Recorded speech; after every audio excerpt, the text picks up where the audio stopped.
ਬਿਸਮਿਲ੍ਲਾ ਰਹਿਮਾਨ ਰਹੀਮ। ਸੱਜਣੋ ਤੇ ਮਿੱਤਰੋ, ਮੇਰੀਆਂ ਦੁਆਵਾਂ ਤੁਹਾਡੇ ਨਾਲ ਇਕਸਾਰ ਬਣ ਕੇ ਤੁਹਾਡੀਆਂ ਮੁਹਾਫਿਜ਼ ਰਹਿੰਦੀਆਂ ਨੇ। ਆਸ ਕਰਦਾ ਹਾਂ ਕਿ ਤੁਸੀਂ ਸਭੇ ਰੱਬ ਸੋਹਣੇ ਦੀ ਇਸ ਦੁਆ ਮਾਨ ਵਿੱਚ ਹੋਵੋਗੇ। ਰੱਬ ਸੋਹਣਾ ਸਭ ਨੂੰ ਆਬਾਦ ਰੱਖੇ, ਖੁਸ਼ ਰੱਖੇ ਅਤੇ ਕਦੀ ਕੋਈ ਗਮ ਨਾ ਵਿਖਾਏ। ਕੱਲ੍ਹ ਅਸੀਂ ਗੱਲ ਕੀਤੀ ਸੀ ਬਰਤਾਨੀਆ ਯਾਤਰਾ ਦੀ। ਉੱਥੇ ਸੱਜਣਾ ਮਿੱਤਰਾਂ ਨਾਲ ਕੁਝ ਮੁਲਾਕਾਤਾਂ ਦੀ ਅਤੇ ਕੁਝ ਖਾਸ ਮਾਮਲਾਤ ਬਾਰੇ ਵਿਚਾਰ ਵਟਾਂਦਰੇ ਦੀ, ਜੋ ਪੰਜਾਬੀ ਤਹਿਰੀਕ ਲਈ ਰੋਸ਼ਨ ਮੁਸਤਕਬਲ ਦਾ ਜ਼ਾਮਨ ਹੋ ਸਕਦਾ ਹੈ। ਅੱਜ ਅਸੀਂ ਉਸ ਸੰਗੇ ਮੀਲ ਮਤਲਬ ਉੱਚ ਪੱਧਰੀ ਪੰਜਾਬੀ ਕਾਨਫਰੰਸ ਦੀ ਗੱਲ ਕਰਾਂਗੇ, ਜਿਹਦੇ ਬਾਰੇ ਖਿਆਲ ਕੀਤਾ ਜਾਂਦਾ ਸੀ ਕਿ ਸ਼ਾਇਦ ਬਿਨਾਂ ਫੰਡ ਇਕੱਠਾ ਕੀਤਿਓਂ ਜਾਂ ਲੋਕਾਂ ਦੇ ਬੋਝੇ ਫਰੋਲਿਓਂ ਬਗੈਰ ਬਰਤਾਨੀਆ ਜਾਂ ਮੁਲਕ ਵਿੱਚ ਕਦੀ ਇਹ ਮੁਮਕਿਨ ਨਾ ਹੋ ਸਕੇ। ਕਿਉਂ ਜੇ ਸਾਡੇ ਲਹਿੰਦੇ ਪੰਜਾਬ ਵਿੱਚ ਵਸਣ ਵਾਲੇ ਕੁਝ ਕਾਰੋਬਾਰੀ ਲੋਕਾਂ ਪੰਜਾਬੀ ਸੇਵਕਾਂ ਦਾ ਰੂਪ ਧਾਰ ਕੇ ਪੰਜਾਬੀ ਕਾਜ਼ ਨੂੰ ਵੇਚਣ ਲਈ ਨਿੱਕੀਆਂ ਨਿੱਕੀਆਂ ਕਈ ਦੁਕਾਨਾਂ ਬਣਾਈਆਂ ਹੋਈਆਂ ਨੇ। ਉਹਨਾਂ ਪੰਜਾਬ ਅਤੇ ਪੰਜਾਬੀ ਦੇ ਨਾਂ ਉੱਤੇ ਹੋਣ ਵਾਲੀਆਂ ਕਾਨਫਰੰਸਾਂ ਨੂੰ ਕਮਾਈ ਦਾ ਜ਼ਰੀਆ ਬਣਾ ਲਿਆ ਹੈ। ਇਹਨਾਂ ਦੀਆਂ ਦਿਹਾੜੀਆਂ ਮਗਰੋਂ ਇਹ ਤਾਸਰ ਬੜੀ ਤੇਜ਼ੀ ਨਾਲ ਫੈਲਿਆ ਕਿ ਜਿਵੇਂ ਹਰ ਕਾਨਫਰੰਸ ਲੋਕਾਂ ਕੋਲੋਂ ਚੰਦਾ ਇਕੱਠਾ ਕਰਕੇ ਜਾਂ ਫਿਰ ਬੇਗਾਨੇ ਮੁਲਕ ਵਸਦੇ ਖਾਸ ਤੌਰ ਉੱਤੇ ਸਿੱਖ ਵੀਰਾਂ ਦੇ ਬੋਝੇ ਫਰੋਲ ਕੇ ਕਰਾਈ ਜਾ ਸਕਦੀ ਹੈ।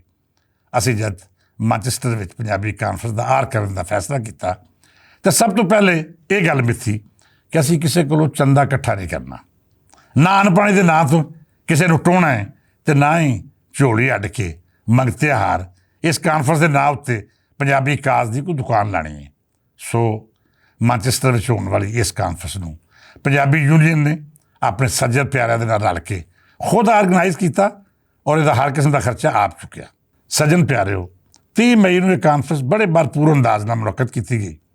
ਅਸੀਂ ਲੰਦਨ ਵਸਦੇ ਪੰਜਾਬੀਆਂ ਨੂੰ ਸੱਦਾ ਦਿੱਤਾ ਅਤੇ ਬੇਨਤੀ ਕੀਤੀ ਕਿ ਤੁਸੀਂ ਆਪਣੇ ਅਣਮੁੱਲੇ ਵੇਲੇ ਵਿੱਚੋਂ ਚੰਦ ਘੜੀਆਂ ਕੱਢ ਕੇ ਸਾਡੇ ਨਾਲ ਮੁਹੱਬਤਾਂ ਸਾਂਝੀਆਂ ਕਰੋ। ਤੁਸੀਂ ਹੈਰਾਨ ਹੋਵੋਗੇ ਕਿ ਜਦੋਂ ਕਾਨਫਰੰਸ ਦਾ ਇਫਤਾਹ ਹੋਣਾ ਜਾ ਰਿਹਾ ਸੀ ਅਤੇ ਮਾਂਚੈਸਟਰ ਕਮਿਊਨਿਟੀ ਹਾਲ ਵਿੱਚ ਪੈਰ ਰੱਖਣ ਨੂੰ ਥਾਂ ਨਹੀਂ ਸੀ।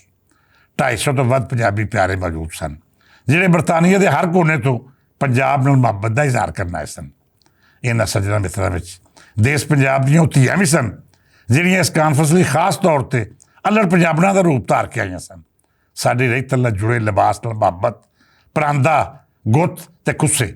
ਫਿਰ ਇਹਨਾਂ ਧੀਆਂ ਰਾਣੀਆਂ ਜਿਵੇਂ ਗਿੱਧਾ ਪਾਇਆ, ਪੰਜਾਬੀ ਗੀਤ ਗਾਏ, ਵੇਖ ਕੇ ਰੂਹ ਰਾਜ਼ੀ ਹੋ ਗਈ ਅਤੇ ਇੰਝ ਜਾਪਿਆ ਜਿਵੇਂ ਮੈਂ ਪੰਜਾਬ ਦੇ ਕਿਸੇ ਅਜਿਹੇ ਸ਼ਹਿਰ 'ਚ ਹਾਂ ਜਿੱਥੇ ਅੱਜ ਵੀ ਸਾਡੀ ਹਜ਼ਾਰਾਂ ਵਰ੍ਹੇ ਪੁਰਾਣੀ ਰਹਿਤਲ ਜਾਗ ਰਹੀ ਹੈ।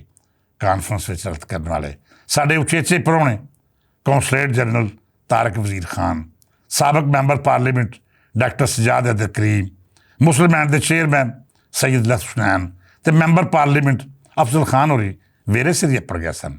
ਮੈਨੂੰ ਵੇਖ ਕੇ ਬਹੁਤ ਖੁਸ਼ੀ ਹੋਈ ਕਿ ਭਾਵੇਂ ਇਹਨਾਂ ਸੱਜਣਾਂ 'ਚੋਂ ਬਹੁਤ ਅਜਿਹੇ ਨੇ ਜਿਨ੍ਹਾਂ ਦੀ ਆਪਣੀ ਮਾਂ ਬੋਲੀ ਪੰਜਾਬੀ ਨਹੀਂ, ਪਰ ਫਿਰ ਵੀ ਉਹ ਬਰਤਾਨੀਆ ਆ ਕੇ ਪੰਜਾਬੀ ਜ਼ੁਬਾਨ ਨਾਲ ਇੰਝ ਜੁੜੇ ਨੇ ਜਿਵੇਂ ਉਹਨਾਂ ਦੇ ਵੱਡ ਵਡੇਰੇ ਸਦੀਆਂ ਤੋਂ ਪੰਜਾਬ ਦੀ ਧਰਤੀ ਦੇ ਵਾਸੀ ਹੋਣ। ਇਹਦਾ ਸਭ ਤੋਂ ਵੱਡਾ ਸਬੂਤ ਤਾਰਿਕ ਵਜ਼ੀਰ ਖਾਨ ਹੋਰਾਂ ਦੀ ਉਹ ਪੰਜਾਬੀ ਤਕਰੀਰ ਸੀ, ਜਿਹੜੀ ਕਿਸੇ ਪਾਸਿਓਂ ਇਹ ਚੁਗਲੀ ਨਹੀਂ ਸੀ ਖਾਂਦੀ ਕਿ ਖਾਨ ਸਾਹਿਬ ਦਾ ਤਾਲੁਕ 5 ਦਰਿਆਵਾਂ ਦੀ ਧਰਤੀ ਨਾਲ ਨਹੀਂ। ਇੰਝ ਹੀ ਮੈਂਬਰ ਪਾਰਲੀਮੈਂਟ ਅਫਜ਼ਲ ਖਾਨ ਰਵੀ ਜਿਹਨੇ ਪੰਜਾਬੀ ਬੋਲੀ ਵਿੱਚ ਖਿਤਾਬ ਕੀਤਾ, ਉਹਨਾਂ ਵਾਹ ਵਾਹ ਕਰਵਾ ਛੱਡੀ। ਉਹਨਾਂ ਸਾਡਾ ਮਾਣ ਵਧਾਉਂਦਿਆਂ ਹੋਇਆ ਆਖਿਆ ਕਿ ਜੋ ਕੰਮ ਅਸੀਂ ਇੱਥੇ ਰਹਿ ਕੇ ਨਹੀਂ ਕਰ ਸਕੇ, ਤੁਸੀਂ ਲਹਿੰਦੇ ਪੰਜਾਬ ਤੋਂ ਆ ਕੇ ਕਰ ਵਹਾਇਆ ਹੈ। ਮੈਂ ਵਾਅਦਾ ਕਰਦਾ ਹਾਂ ਕਿ ਅਗਲੀ ਪੰਜਾਬੀ ਕਾਨਫਰੰਸ ਪਾਰਲੀਮੈਂਟ ਹਾਊਸ ਵਿੱਚ ਹੋਵੇਗੀ। ਮੈਂ ਇਹ ਵੀ ਦੱਸਦਾ ਜਾਵਾਂ ਕਿ ਮੈਂ ਪੰਜਾਬੀ ਬੋਲਣਾ ਇਸ਼ਕ ਕਰਦਾ ਹਾਂ, ਜਿਹਦਾ ਸਭ ਤੋਂ ਵੱਡਾ ਸਬੂਤ ਇਹ ਹੈ ਕਿ ਮੈਂ ਮੈਂਬਰ ਪਾਰਲੀਮੈਂਟ ਮੁਕਤ ਹੋ ਕੇ ਹਲਫ ਕਿਸੇ ਹੋਰ ਬੋਲੀ 'ਚ ਨਹੀਂ ਚੁੱਕਿਆ, ਬਲਕਿ ਪੰਜਾਬੀ ਬੋਲੀ 'ਚ ਚੁੱਕਿਆ। ਹਾਲਾਂਕਿ ਮੇਰੇ ਨਾਲ ਇੱਕ ਸਿੱਖ ਭਰਾ ਵੀ ਸੀ ਜਿਹਨੇ ਹਲਫ ਮਾਂ ਬੋਲੀ ਥਾਵੇਂ ਅੰਗਰੇਜ਼ੀ ਬੋਲੀ 'ਚ ਚੁੱਕਿਆ ਸੀ। ਸੋ ਮੈਂ ਤੁਹਾਨੂੰ ਸਭ ਸੱਜਣਾ ਮਿੱਤਰਾਂ ਨੂੰ ਮੁਬਾਰਕਬਾਦ ਪੇਸ਼ ਕਰਦਾ ਹਾਂ ਕਿ ਅੱਜ ਜਿਹੜੀ ਤਾਰੀਖ ਸ਼ੁਰੂ ਹੋ ਰਹੀ ਹੈ, ਇਹ ਜ਼ਰੂਰ ਪੰਜਾਬੀ ਦੀ ਬਕਾ ਦੇ ਨਾਲ ਨਾਲ ਇਹਦੇ ਫਲਾਓ ਦੀ ਮੰਜ਼ਿਲ ਤੱਕ ਰਪੜੇਗੀ। ਬੇਲੀਓ, ਇਹ ਜੇ ਕਾਮਯਾਬੀ ਸਾਡੀ ਪੰਜਾਬੀ ਤਹਿਰੀਕ ਦੀ, ਅਸੀਂ ਜਿੱਥੇ ਆਪਣੀ ਬੋਲੀ ਨੂੰ ਬਚਾਉਣ ਦਾ ਆਰ ਕਰ ਰਹੇ ਹਾਂ, ਉੱਥੇ ਹੀ ਅਸੀਂ ਉਹਨਾਂ ਮਿੱਤਰ ਪਿਆਰਿਆਂ ਨੂੰ ਵੀ ਪੰਜਾਬੀ ਨਾਲ ਜੋੜ ਰਹੇ ਹਾਂ ਜਿਨ੍ਹਾਂ ਦਾ ਪਿਛੋਕੜ ਕਿਸੇ ਹੋਰ ਕਲਚਰ ਨਾਲ ਜੁੜਿਆ ਹੋਇਆ ਹੈ। ਅਸੀਂ ਇਸ ਹਿੱਸੇ ਨੂੰ ਅੱਗੇ ਵਧਾਉਣਾ ਹੈ, ਇਹੋ ਸਾਡੀ ਤਹਿਰੀਕ ਦਾ ਮੁੱਢਲਾ ਟੀਚਾ ਵੀ ਹੈ। ਮੈਂ ਮੁਹਤਰਮ ਤਾਰਿਕ ਵਜ਼ੀਰ ਖਾਨ ਅਤੇ ਅਫਜ਼ਲ ਖਾਨ ਹੋਰਾਂ ਦਾ ਮਕਰੂਜ਼ ਹੋ ਗਿਆ ਕਿ ਉਹਨਾਂ ਜਿਵੇਂ ਮੈਨੂੰ ਹਮੇਸ਼ਾ ਲਈ ਆਪਣਾ ਆਸ਼ਕ ਬਣਾ ਲਿਆ ਹੈ।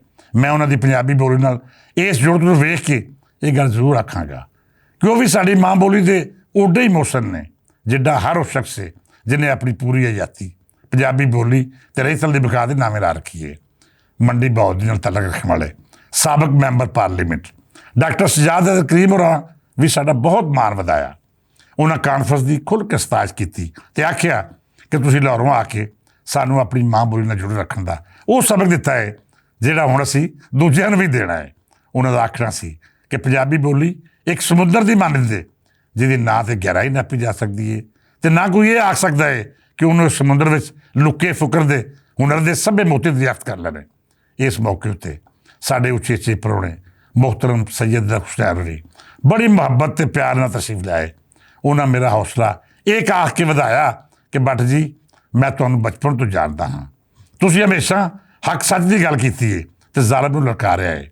ਮੈਂ ਮੁਹਤਰਮ ਪੀਰ ਦਾ ਮਸ਼ਕੂਰ ਹਾਂ ਕਿ ਉਹਨਾਂ ਉਸ ਮੁਦੱਸਰ ਇਕਬਾਲ ਭੱਟ ਨੂੰ ਯਾਦ ਰੱਖਿਆ ਜਿਹਨੇ ਇਹ ਕਸਮ ਚੁੱਕੀ ਸੀ ਕਿ ਮੇਰੇ ਇੱਕ ਹੱਥ ਵਿੱਚ ਮਾਂ ਬੋਲੀ ਦਾ ਝੰਡਾ ਹੋਏਗਾ ਅਤੇ ਦੂਜੇ ਹੱਥ ਵਿੱਚ ਉਹ ਕਲਮ ਜਿਹਦੇ ਨਾਲ ਮੈਂ ਜ਼ਾਲਮ ਅਸ਼ਰਾਫੀਆ ਦੇ ਖਿਲਾਫ ਜੰਗ ਲੜਨੀ ਹੈ।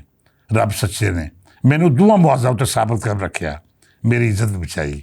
ਇਹਨਾਂ ਸੱਜਣਾ ਮਿੱਤਰਾਂ ਦੇ ਨਾਲ ਨਾਲ ਹੋਰ ਵੀ ਸੱਜਣ ਪਿਆਰੇ ਸਨ ਜਿਨ੍ਹਾਂ ਇਸ ਕਾਨਫਰੰਸ ਨੂੰ ਅਜਿਹਾ ਇਕੱਠ ਬਣਾ ਦਿੱਤਾ ਜਿਹੜਾ ਬਰਤਾਨੀਆ ਦੀ ਤਾਰੀਖ ਵਿੱਚ ਆਪਣੀ ਮੁਰਫਤ ਪਛਾਣ ਪਾਰੋਂ ਹਮੇਸ਼ਾ ਯਾਦ ਰੱਖਿਆ ਜਾਏਗਾ। ਇਸ ਕਾਨਫਰੰਸ ਵਿੱਚ ਜਿਹੜੇ ਮੇਰੇ ਬਾਂਹ-ਬੇਲੀ ਸਨ ਮੈਂ ਉਹਨਾਂ ਦਾ ਜ਼ਿਕਰ ਨਾ ਕਰਾਂ ਤਾਂ ਬਹੁਤ ਵੱਡੀ ਜ਼ਿਆਦਤੀ ਹੋਏਗੀ। ਸਭ ਤੋਂ ਪਹਿਲਾਂ ਤਾਂ ਮੈਂ ਪ੍ਰੋਫੈਸਰ ਜ਼ਾਹਿਦ ਹਸਨ ਜੋ ਮੇਰੇ ਨਾਲ ਲਾਹੌਰੋਂ ਇਸ ਮਕਸਦ ਨੂੰ ਤੋੜ ਚੜ੍ਹਨ ਲਈ ਮੈਨਚੈਸਟਰ ਗਿਆ, ਉਹਨਾਂ ਹਰ ਲਮਹੇ 'ਤੇ ਮੇਰਾ ਸਾਥ ਦਿੱਤਾ। ਫਿਰ ਧੀ ਰਾਣੀ ਅਮਰੀਨ ਜ਼ਫਰ ਜਿਨ੍ਹਾਂ ਆਪਣੀ ਪੂਰੀ ਹਯਾਤੀ ਮਿਹਨਤ ਨਾਲ ਕੰਮ ਕਰਕੇ ਨਾ ਕਮਾਉਣ ਦੇ ਨਾਵੇਂ ਲਾ ਰੱਖੀਏ, ਉਹਨਾਂ ਵੀ ਇਸ ਕਾਨਫਰੰਸ ਨੂੰ ਸਵਾਰਨ ਵਿੱਚ ਦਿਨ ਰਾਤ ਇੱਕ ਕੀਤਾ।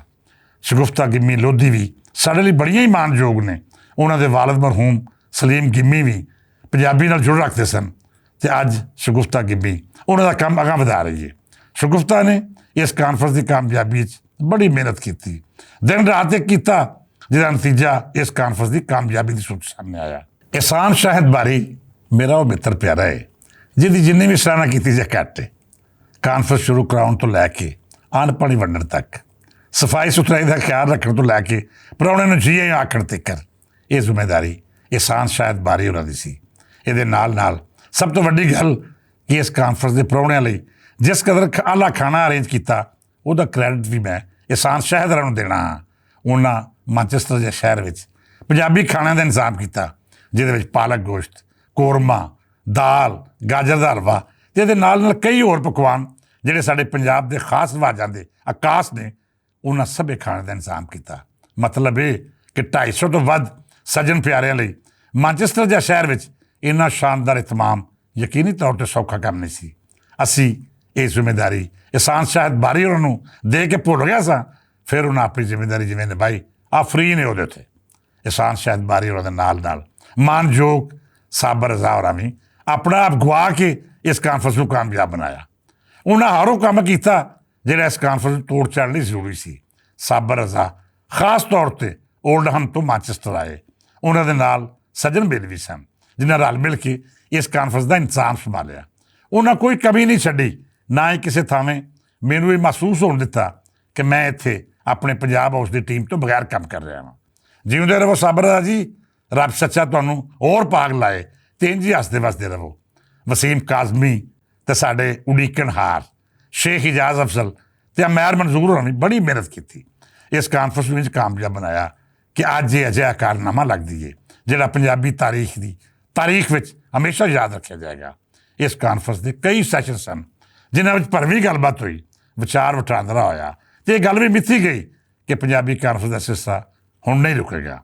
ਮੈਂ ਅੱਜ ਦੀ ਗੱਲ ਦੇ ਅਖੀਰ ਉੱਤੇ ਹਰ ਉਸ ਪੰਜਾਬੀ ਦਾ ਸ਼ੁਕਰਗੁਜ਼ਾਰ ਹਾਂ ਜਿਹਨੇ ਇਸ ਕਾਨਫਰੰਸ ਵਿੱਚ ਮਦਦ ਕੀਤੀ, ਪੰਜਾਬ ਸੇਵਾ ਵਿੱਚ ਹਿੱਸਾ ਲਿਆ, ਇਸ ਇਕੱਠ ਨੂੰ ਹਮੇਸ਼ਾ ਲਈ ਯਾਦਗਾਰ ਬਣਾ ਦਿੱਤਾ। ਬਹੁਤ ਸਾਰੇ ਨਾਂ ਨੇ ਜਿਨ੍ਹਾਂ ਦਾ ਫਰਦਨ ਸ਼ੁਕਰੀਆ ਅਦਾ ਕਰਨਾ ਚਾਹੁੰਦਾ ਹਾਂ, ਪਰ ਵੇਲਾ ਇਜਾਜ਼ਤ ਨਹੀਂ ਦਿੰਦਾ। ਉਹ ਮਿੱਤਰ ਪਿਆਰੇ, ਉਹ ਧੀਆਂ ਭੈਣਾਂ, ਸਾਡੇ ਬੱਚੇ ਜਿਨ੍ਹਾਂ ਨੂੰ ਪੰਜਾਬੀ ਯੂਨੀਅਨ ਵੱਲੋਂ ਇਜਾਜ਼ੀ ਸਰਟੀਫਿਕੇਟ ਦਿੱਤੇ ਗਿਆ, ਸਾਡਾ ਮਾਣ ਅਤੇ ਤਰਾਨ ਨੇ। ਉਹ ਸਾਫੀ ਵੀਰ ਜਿਨ੍ਹਾਂ ਇਸ ਕਾਨਫਰੰਸ ਦੀ ਕਾਮਯਾਬੀ ਵਿੱਚ ਯੋਗਦਾਨ ਪਾਇਆ, ਉਹ ਵੀ ਸਾਡੇ ਸਿਰ ਦੀ ਪੱਗ ਨੇ, ਸਾਡਾ ਮਾਣ ਨੇ ਅਤੇ ਪੰਜਾਬੀ ਬੋਲੀ ਦੇ ਤਹਫ਼ੁਜ਼ ਦੀ ਜ਼ਮਾਨਤ ਨੇ। ਬਰਤਾਨੀਆ ਦੇ ਦੌਰੇ ਦੇ ਹਵਾਲੇ ਨਾਲ ਸਿਲਸਿਲਾਵਾਰ ਵਿਚਾਰ ਵਟਾਂਦਰਾ ਕਰਦੇ ਰਹਾਂਗੇ। ਅੱਜ ਲਈ ਇਹ ਨਹੀਂ, ਇਜਾਜ਼ਤ ਦਿਓ। ਜਿਉਂਦਾ ਰਹੇ ਚੜ੍ਹਦਾ ਤਾਂ ਲਹਿੰਦਾ ਤੇ ਤੀਜਾ ਪੰਜਾਬ। ਜਿਉਂਦੇ ਰਹਿਣ ਕੁੱਲ ਜਗ ਦੇ ਵਸਦੇ ਪੰਜਾਬੀ ਪਿਆਰੇ। ਰੱਬ ਰੱਖਾ।